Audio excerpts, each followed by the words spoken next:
बदन तेरा। ਤੇ ਮੇਰੇ ਲਈ ਵੇਖੇ ਕਿਆ ਨਾ तेरा है ही नहीं तो क्यों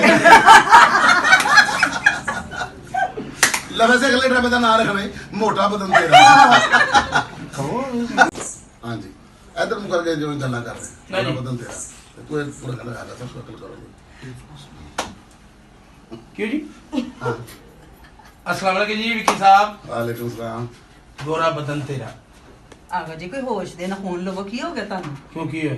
गोरा बदन तेरा डायरेक्ट ही कह रहे हो कोई थोड़ा जा नहीं की कह देता मैं यार। गलत बात ਹੋਰ ਗੱਲ ਕਰ ਲੈ नहीं जो देखना वही कहना मैं गलत ਕਰ कर ਰਹੇ ਹੋ ਤੁਸੀਂ ਇੰਜੋ ਤੇ ਗੋਰਾ ਬਦਨ ਤੇਰਾ ਕਿੱਡਾ डायरेक्ट मैं मैं कह गलत रहा कर थोड़ा जा अपने भाई थोड़ा दिमाग ठीक है?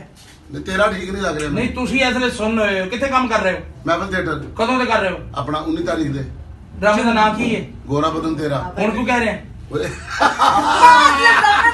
सॉरी ओ और तो सच होंगे सो मैं क्या पता नहीं की हो गया ਜੀ ਮੈਂ ਹੁਣ ਤੁਸੀਂ ਵੇਖੀ मैं हूं खुशबू खान और मैं हूँ आपका आगा माची। और मैं हूं सिल्क और हम सब हैं इस वक्त महफिल थिएटर में 19 तारीख से हमारा ये ड्रामा महफिल थिएटर में जारी और सारी है एक भरपूर कॉमेडी और रोमांस और डांस के साथ वो जो आप देखना चाहते हैं अपनी फैमिली के साथ आ जाइए एक शाम हमारे साथ गुजारने के लिए।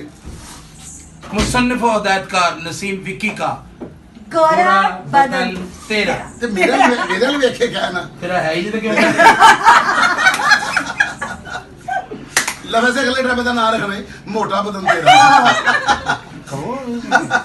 ओके जी थैंक यू जी ये ठीक है ਤੁਹਾਡੀ ਤੂੰ ਬਣਾ ਲਓ। ठीक है। ਨਹੀਂ ਮੈਂ ਤੇ ਉਹ ਨਾ ਮਣਾ ड्रामे का ਨਹੀਂ ਪਹਿਲੇ ਮੈਂ ਕਹਾਂਗਾ ਆਗਾ ਕੋਈ ਗੱਲ ਕਰ 40 ਸੈਕਿੰਡ। ਕਿੰਨੇ ਅਰਸਾ ਹੋ ਗਿਆ ਤੈਨੂੰ ਨਾਲ ਕੰਮ ਕਰਦੇ ਆ ਤੇਰੇ ਜੋ ਮੂੰਹ ਜਾਣਾ ਤੂੰ ਕਹਿ ਦਿੰਦਾ यार जो मैं देखना वही कहना।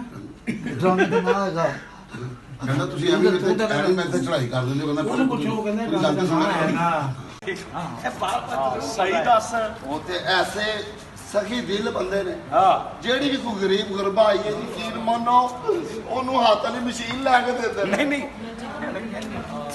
तीनों गल्ला याद रख बड़ी ਲਾਫਟਰ ਕੀ ਹੈ एक्टर की बात है ਲਾਫਟਰ ਕੀ ਹੈ ਦੱਸੇਗਾ ਇੰਨਾ ਸਖੀ ਦਿਲ ਇਨਸਾਨ ਮੈਂ ਨਹੀਂ ਕਿ ਦੇਖਿਆ ਉਹ ਕਿਸ ਤਰ੍ਹਾਂ ਹੈ ਕਿਸ ਤਰ੍ਹਾਂ ਜਿਹੜੀ ਵੀ ਮੰਗਣ ਵਾਲੀ ਆਂਦੀ ਹੈ ਹਾਂ ਯਕੀਨ ਕਰੋ ਉਹਨੂੰ ਨਹੀਂ ਛੱਡਦਾ ਹਾਂ ਦੇ ਕੇ ਹੀ ਕੀ ਮਤਲਬ ਕੀ ਮਤਲਬ ਹੈ ਸਦਕਾ ਖਰਾਇਆ ਦੇ ਕੇ ਸੈਂਸ ਨਾ ਕਰੇ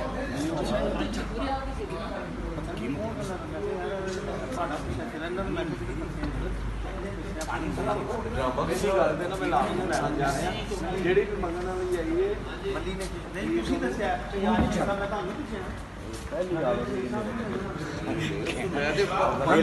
ਹਾਂ ਬਹੁਤ ਅੱਛੀ ਗੱਲ ਵੈਲ ਡਨ ਗੱਲ ਹੈ ਇਹ ਗੱਲ ਬੜੀ ਵਿੱਚ ਮੰਗਣ ਵਾਲੀ ਆਂਦੀ ਹੈ ਉਹਨੂੰ ਛੱਡਦਾ ਚਲੋ ਇਸ ਵਾਰ ਕੋਈ ਆਦਤ ਤੇ ਮੇਰੇ ਤੇ ਮੈਂ ਤੁਹਾਨੂੰ ਸਿੱਧੀ ਦੱਸ ਤੇ ਭੈਣ ਸਰਕਾਰ ਦੇ ਰਾਤ ਦੇ ਹੈ ਪਿਆ ਜੇ ਭਾਜੀ ਐਂਡ